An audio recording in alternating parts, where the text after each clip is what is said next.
જો તમે pre diabetic છો અથવા તો ડાયાબિટીસ હજી આવ્યું છે એટલી હજી વધારે નથી તો કેર ક્યાંથી લેવી જોઈએ? હવે છે ને એક અવેરનેસ આવે છે.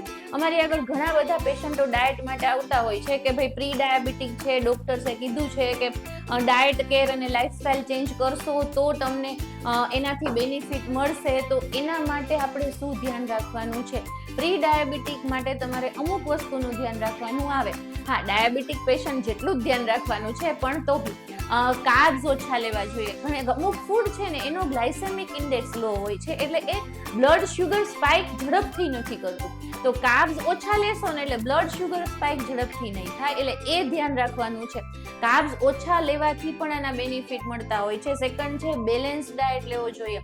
તમારે તમારા ડાયટમાં પ્રોટીન લેવાનું છે, હેલ્ધી ફેટ લેવાની છે, કાર્બ્સ પણ લેવાના છે, ફાઈબર વધુ લેવાના છે. એટલે બેલેન્સ મીલ હશે તો પણ તમને એટલો જ ફાયદો મળશે.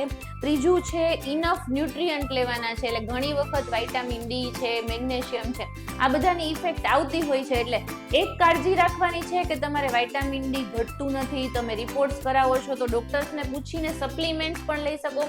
એની ઇફેક્ટ પણ પ્રી ડાયાબિટીક પેશન્ટમાં આવતી હોય છે. તમારે છે ને ફાઈબર રીચ ફૂડ વધુ લેવાના છે. ફાઈબરમાં છે ને આપણે ફૂલ ફિલિંગ અપાવવાની એક પેલી હોય છે. એટલે તમે કાંઈ પણ જમશો ને તમને ફૂલ ફિલિંગ આવશે, અને ફૂલ ફિલિંગ આવશે એટલે વારે વારે જમવાની ઈચ્છા નહીં થાય. ફાઈબરથી કોન્સ્ટિપેશન ઘણી વખત ના થાય, એટલે એ પણ એક બેનિફિટ મળતો હોય છે. ફાઈબર રીચ ફૂડમાં જેમ કે વેજીટેબલ્સ છે એ વધારવા જોઈએ, આખું અનાજ વધારવું જોઈએ. પાણી પણ એટલું જરૂરી છે. પાણી સતત પીતા રહેવું જોઈએ. હાઇડ્રેશન જરૂરી છે. મેક શ્યોર કે તમે ડિહાઇડ્રેટ ના થાવ.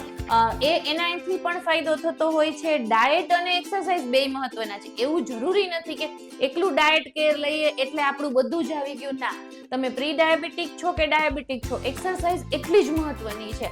જો એક્સરસાઇઝ નથી થતી તમારાથી તો 1 કલાક 1.5 કલાક હાફ એન અવર પણ વોકિંગ કરો, પણ સ્ટાર્ટ કરો. એક્સરસાઇઝ વગર કંઈ જ નહીં થાય. એક્સરસાઇઝ એટલી જ જરૂરી છે. વધુ પડતા લીલા શાકભાજી લેવા જોઈએ. ફ્રૂટ્સમાં છે ને બધા બહુ કન્ફ્યુઝ હોય છે કે ડાયાબિટીક પેશન્ટ છીએ, પ્રી ડાયાબિટીક છીએ અને ફ્રૂટ્સ ક્યાં ક્યાં લેવા જોઈએ. જો ફ્રૂટ્સ છે ને એ નેચરલ શુગર સાથે છે, પણ હા એમાં ફાઈબર પણ એટલા જ છે. એટલે તમે અમુક ખાટા ફ્રૂટ્સ લઈ શકો. એકદમ જે ગળિયા ફ્રૂટ્સ છે એ થોડુંક લિમિટમાં લેવા જોઈએ, અથવા તો એવોઇડ પણ કરી શકાય. જેમ કે ચીકુ, કેળા, કેરી, સીતાફળ, દ્રાક્ષ, આને થોડુંક લિમિટેડ માત્રામાં લેવા જોઈએ. જાંબુ છે, જામફળ છે, સંતરા છે, આ બધાનું તમે ફૂડ ઇન્ટેક વધારી શકો. એટલે ફ્રૂટમાં થોડી કાળજી લેવી જોઈએ. અને એક મેઇન વસ્તુ, જમીને ફ્રૂટ્સ નથી લેવાના. જમો છો, ઓલરેડી તમારે શુગર સ્પાઇક થયું છે, તમે તરત પાછળથી ફ્રૂટ લેશો, શુગર સ્પાઇક વધુ થશે. એટલે એ કાળજી રાખવાની છે. પછી છે રિફાઇન્ડ ફ્લોર નથી લેવાનો. રિફાઇન્ડ ફ્લોર એટલે એનાથી એક તો કોઈ વિટામિન જનરલી એટલા મળતા હોતા નથી, એનાથી ગ્લાયસેમિક ઇન્ડેક્સ એનો હાઈ છે અને તમારું શુગર સ્પાઇક કરશે. એટલે મેક શ્યોર કે આખું અનાજ લઈ શકો. તમે બાજરો લઈ શકો, જુવાર લઈ શકો, વીટ પણ લઈ શકો, પણ આખું અનાજ લેવાની ટેવ પાડવી. એમાં નેચરલ ફાઈબર હોય છે અને એના બેનિફિટ મળતા હોય છે. તમારે તમારા ડાયટમાં નટ્સ અને સીડ્સને એડ કરવા જોઈએ, પણ હા એને પણ મર્યાદિત માત્રામાં લેવા જોઈએ. તમે જે નટ્સમાં તમે વોલનટ લઈ શકો, આલમંડ લઈ શકો, ઇવન તમે મગફળી પણ લઈ શકો. આની હેબિટ રાખવી જોઈએ. પ્રી ડાયાબિટીક પેશન્ટ કે ડાયાબિટીક પેશન્ટે ભૂખ્યું ક્યારેય નથી રહેવાનું. બ્રેકફાસ્ટ સ્કીપ કરવાનો જ નથી.